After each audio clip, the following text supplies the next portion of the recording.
যার তাওহীদ নাই তার ফেব্রুয়ারি কি আবার? যার ভিতরে ঈমান নেই তার কিসের বেনামাজি? যে ঈমান বুঝে না, যে তাওহীদ বুঝে না, তার ফেব্রুয়ারি কি, বড়দিন কি, জিনা কি, ব্যভিচার কি, মদ কি, সুদ কি, মারামারি কি, হত্যা কি, দুর্নীতি কি, তাকে বুঝে তো লাভ নাই। মনে রাখবেন, 14ই ফেব্রুয়ারি থেকে নিষেধ করে লাভ নেই। কারণ 14ই ফেব্রুয়ারি ওই সকল মানুষ যায় যারা তাদের রবকে বোঝেনি। মনে রাখবেন, আমি আজকে রবের সাথে পরিচয় করে দিয়েছি এদের।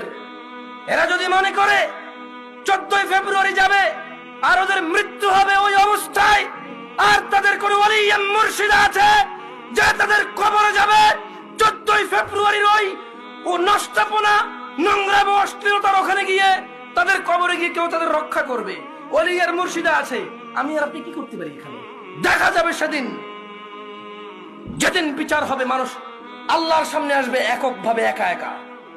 সেই দিন দেখা যাবে ইয়াউমা ইয়াফিরুল মারউ মিন আখিহি, যেদিন মানুষ পলায়ন করবে তার ভাই থেকে, ওয়া উম্মিহি ওয়া আবিহি, তার মা আর তার বাপ থেকে, ওয়া সাহিবাতি ওয়া বানি, তার ছেলে এবং তার সন্তান থেকে।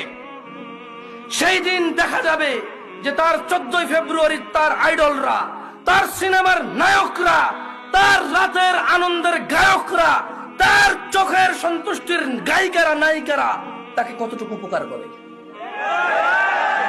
ওকে আমি 14ই ফেব্রুয়ারি থেকে নিষেধ করব না।